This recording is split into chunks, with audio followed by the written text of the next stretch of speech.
ह्या मीराबाई ह्यांचं सर्वस्व गेलं ते दुष्काळामध्ये. कर्जापायी पोरानं आत्महत्या केली आणि त्या पोराच्या धसक्याने सुनबाई निघून गेली. आता यांच्या पुढच्या आयुष्याची मदार आहे ती यांच्या 2 नातवंडावरती. त्यांचंही खडतर आयुष्य त्या उघड्या डोळ्याने बघतात आहे. पाण्यासाठी वनवन आणि दुष्काळ. हे त्यांचा नातू. त्याला शाळा काय असती हेच माहीत नाही आता, कारण आईबापाचं छत्र डोक्यावरून गेलं आणि घरची जबाबदारी त्याच्यावरती येऊन पडली.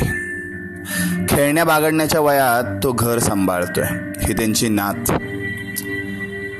जिला आनंद काय असतो हीच ती विसरून गेली आहे, कारण आईबाप नाहीये आणि ह्या वयात घराची जबाबदारी तिच्यावरती येऊन पडली आहे. कुटुंबाची अवहेलना झाली आहे फक्त दुष्काळामुळे. आणि आताही ते काही चित्र थांबलेलं नाही आहे. जी अवहेलना व्हायची आहे ती चालूच आहे या दुष्काळावरती.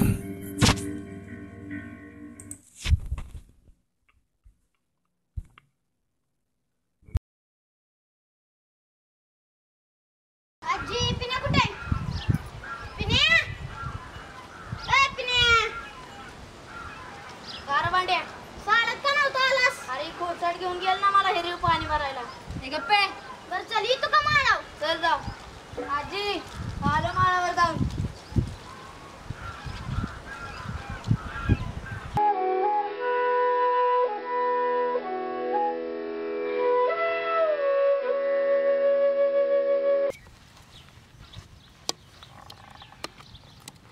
होय रे पिने, तुला तुझ्या बाची आठवण येते का रे? मगला का ह्याच बांधावर तुझ्या बाने औषध पिलं होतं ना? नसताची शे काढणं. बरं सांग, साळत काय झालं? अरे काय नाही, दररोजच कोणी येत पण नाही. अरे मला बी तायडी घेऊन जाते पाण्याला. आजीला तिला काय होत नाही र. त्या हिरीत पाणी तरी आहे का? पार खाली कसा जातोस? पोटाला दाव बांधून खाली उतारतोय. बरं उद्या तरी शाळेत आहेस का? बघू तायडी काय म्हणते. बर चल, दिवस मावळत आलाय. चल जाऊ.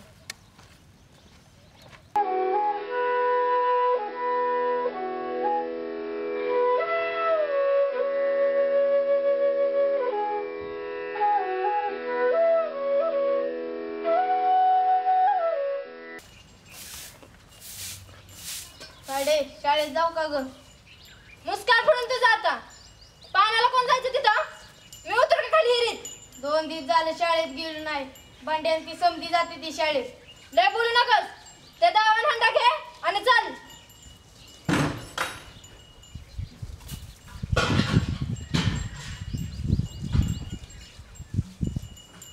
चल.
देवा तुझ्या लेकराचं आभाळर फाटलं, भेगाळली धरणी माय काळीज का आटलं. असा कसा देवा तुझा इपरीत न्यायर, कर बल हुर्द सार, चुकलं तरी काय चुकलं तरी काय.